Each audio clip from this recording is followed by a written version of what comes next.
Et bonjour à toutes et à tous et bienvenue dans cette nouvelle vidéo des sorties littéraires du mois de mai 2024, en retard comme la plupart du temps, j'ai envie de te dire. Là au moment où je tourne, on est le 5. Non, normalement ça sortira le 5 au soir, je traîne jamais.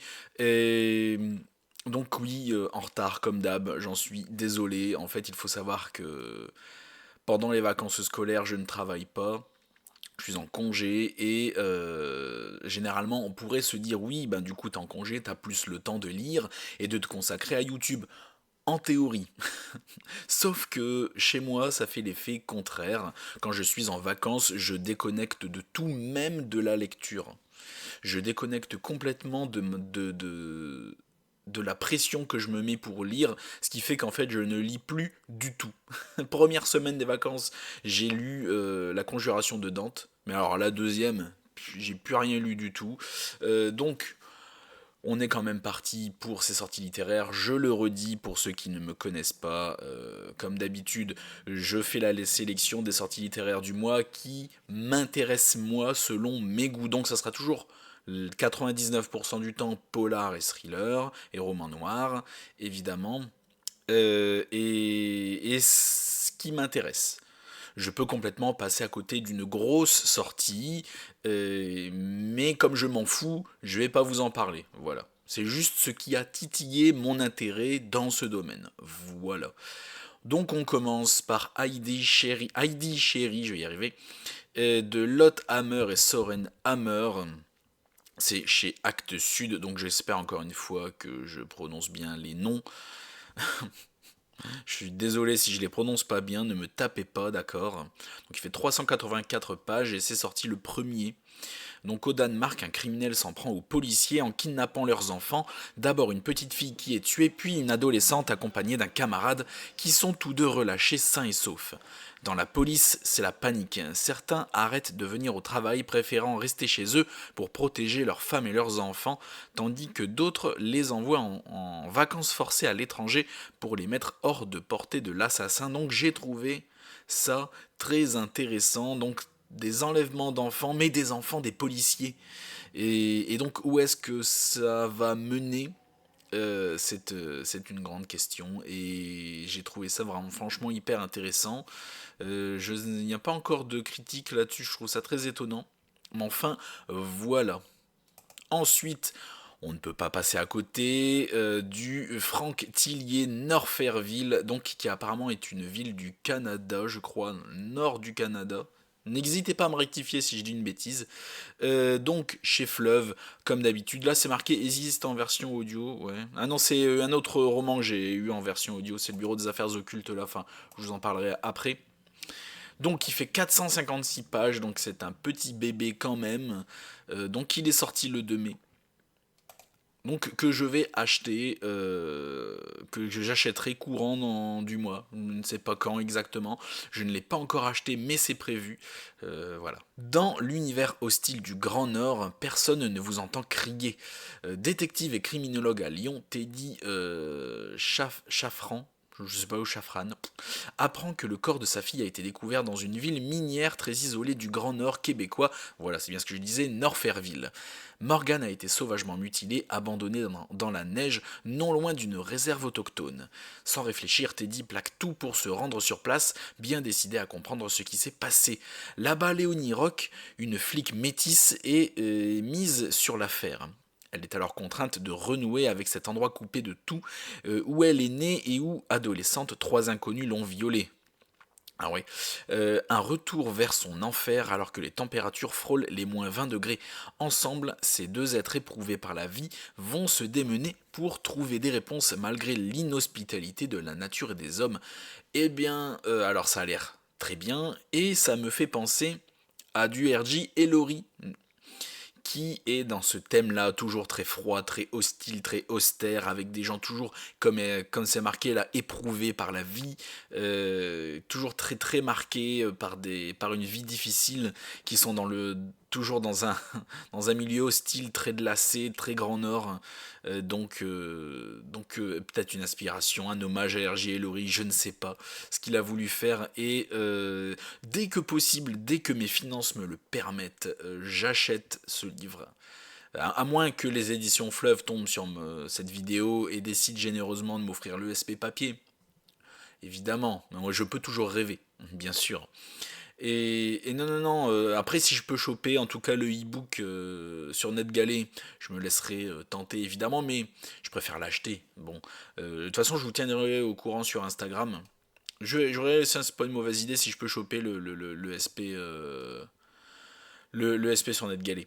Donc c'est sorti le 2. Les émeraudes de sang, le nouveau Anne Granger, c'est chez 10-18. Donc c'est une auteure que j'adore, que j'ai très envie de découvrir. J'en ai plusieurs d'elle dans ma bibliothèque. Et donc il faut que je m'y mette à un moment. Il faut que je commence par le début hein, aussi. L'inspecteur Ben Ross de Scotland Yard et sa femme Lizzie sont de retour pour une 9e enquête dans le Londres victorien. Été 1871, alors que la saison mondaine bat son plein, certaines riches familles londoniennes sont victimes de cambriolage. L'inspecteur Ben Ross de Scotland Yard est chargé d'enquêter et se rend chez un certain Jacob Jacobus, surnommé le vieux voyou de Limehouse. Cet antiquaire, oui, magouilleur, à la fois l'ami des bandits et l'informateur de la police qui pourrait lui transmettre des informations. Il est alors loin de se douter qu'un bijou inestimable a été dérobé, un collier d'émeraude a disparu de la résidence de la famille Roxby. Quelques heures après la visite de Ben, Jacob Jacobus est retrouvé mort égorgé dans son fauteuil. Ce crime est-il lié au vol des bijoux? Grâce au talent d'enquêteur méticuleux de Ben et à la perspicacité de sa femme, Lizzie, ce n'est qu'une question de temps avant que la vérité n'éclate au grand jour. Donc j'aime beaucoup. Alors déjà la couverture des Anne Granger, j'adore la couverture des Anne Granger. C'est vraiment tout me plaît, tout me plaît.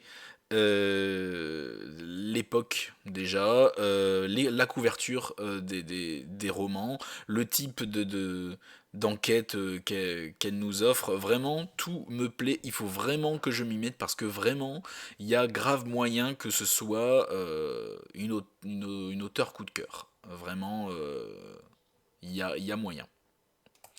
Ensuite, une auteure où je dois me mettre aussi à lire les romans, je dois vraiment m'y mettre.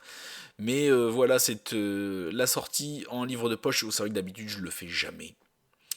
Mais Livide de Patricia Cornwell sort au livre de poche. Donc je vais pas vous le résumer, il est sorti en poche, donc il fait 448 pages, c'est sorti le 2. J'ai vu une autre sortie de Patricia Cornwell là, mais je suis passé à côté. Je ne sais pas. Il y a un autre Patricia Cornwell qui est sorti ce mois-ci, mais je voulais pas en parler de deux sorties en même temps, alors je sais pas, ouais, je sais pas en fait. Je l'ai su après, mais enfin, tant pis, c'est pas grave.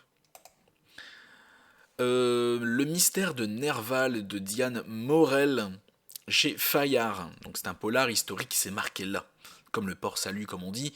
Paris 1841, étudiant à la faculté de médecine, le jeune Émile se voit confier par son père le célèbre docteur Blanche, un homme en sang et qui ne veut parler qu'à lui. Son premier patient, et pas des moindres, le célèbre Gérard de Nerval, en proie à la folie, perdu entre rêve et réalité, tenant un discours décousu et terrifié. Le sang dont il est couvert serait celui d'une jeune femme qu'il nomme Isis. Est-elle le fruit de son imagination délirante? Est-elle morte? Si oui, a-t-elle été assassinée par le poète ou bien n'a-t-il été qu'un témoin impuissant?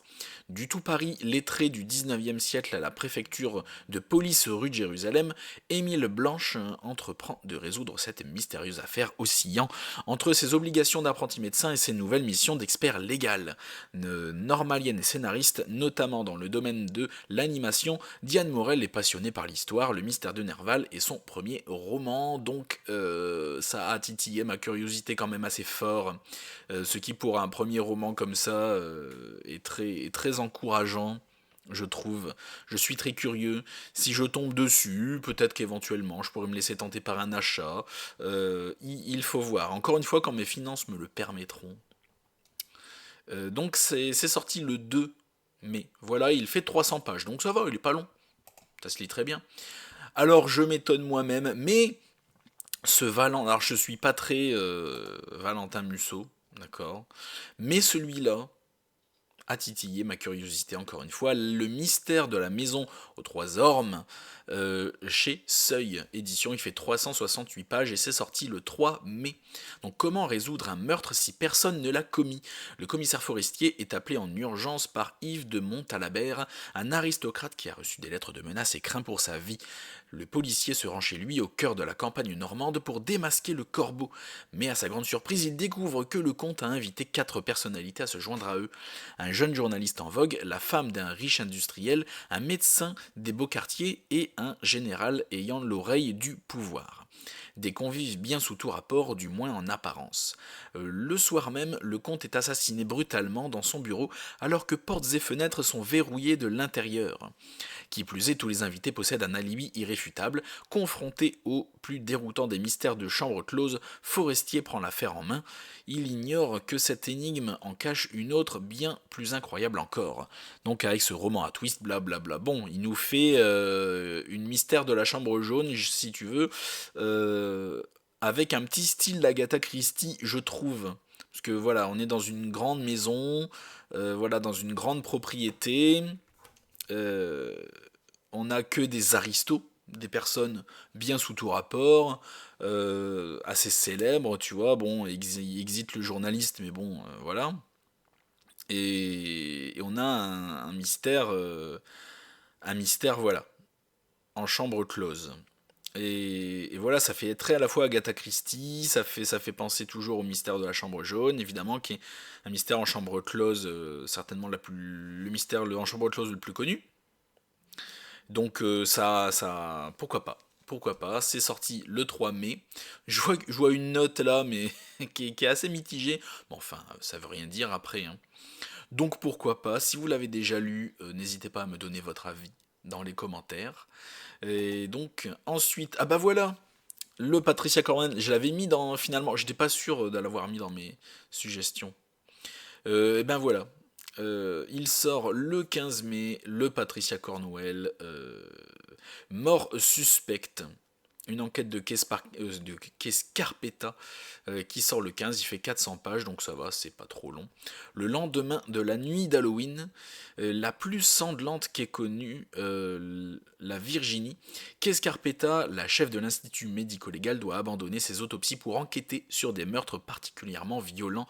Elle débarque dans une région sauvage et découvre un cadavre flottant à la surface d'un lac et un autre au fond d'un puits de mine abandonné. Les deux corps sont méconnaissables. Le couple allait être arrêté pour leurs activités cybercriminelles et leur mort ne peut être une coïncidence. De toute sa carrière, Scarpetta n'a jamais eu affaire à une telle barbarie. À présent, il faut trouver le meurtrier et comprendre ses motivations. Donc voilà, donc il faut vraiment que je commence les Patricia Cornwell et du coup les Kay Scarpetta. J'ai le tout premier dans ma bibliothèque. C'est vraiment une auteure qu'il faut que je commence.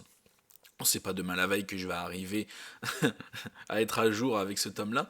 Mais enfin, voilà, ça m'intéresse beaucoup. Et le meilleur pour la fin, j'ai envie de te dire, si tu me connais maintenant depuis 2-3 ans, je ne peux pas passer à côté du bureau des affaires occultes, mon auteur chouchou, mon petit Éric Foissier, voilà, qu'on adore. Le tome 4 du Bureau des Affaires Occultes, une nouvelle aventure, une nouvelle enquête de l'inspecteur Valentin Verne. Donc, mai 1832. Deux cadavres sont retrouvés. Ont-ils été assassinés par les espions de Louis-Philippe parce qu'ils étaient partisans de la duchesse de Berry qui fomente une insurrection pour le chasser du pouvoir? Ou ont-ils été victimes d'une terrifiante malédiction en provenance des Indes lointaines dont les exécuteurs seraient les thugs, c'est des thugs, une secte de meurtriers adorateurs d'une mystérieuse déesse?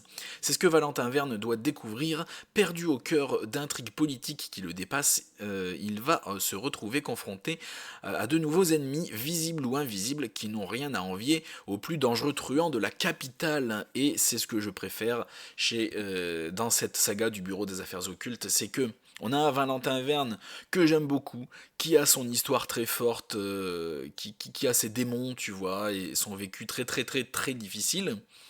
On a suivi évidemment, donc je vais pas vous spoiler si vous ne l'avez pas lu, celui qui l'a torturé dans sa jeunesse, qui n'a de cesse de poursuivre. À côté de ça, il est le chef du bureau des affaires occultes, un bureau qui s'occupe des enquêtes qui ont l'air occultes, qui ont l'air, en fait, qui sont complètement inexpliquées et qui ont tendance à aller vers le paranormal, en tout cas vers l'inexpliqué. Tout ce que les scientifiques à ce moment-là ne peuvent pas expliquer, ou qui tournent vers les malédictions, les fantômes, l'occulte et compagnie. Et c'est toujours très intéressant, c'est toujours historiquement hyper solide, le rythme est toujours très bon, c'est vraiment le parfait mélange entre le polar historique, mais quand même avec une aventure, une enquête bien rythmée, bien menée, avec des bons persos. C'est vraiment pour moi le polar historique parfait, populaire si tu veux. C'est vraiment populaire, mais c'est vraiment solide. Moi j'aime beaucoup. Voilà, si je vous ai convaincu de lire cette saga, j'en suis ravi. Merci à tous d'avoir regardé cette courte vidéo cette fois. Alors je suis passé à côté enfin passé à côté. J'ai ignoré plusieurs autres grosses sorties, mais encore une fois je vous l'ai dit, ces sorties-là ne me disent rien.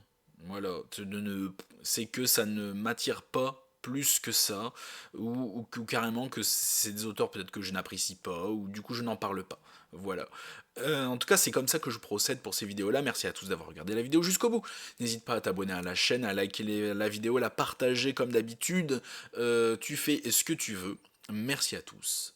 Et à la prochaine chez Alistair.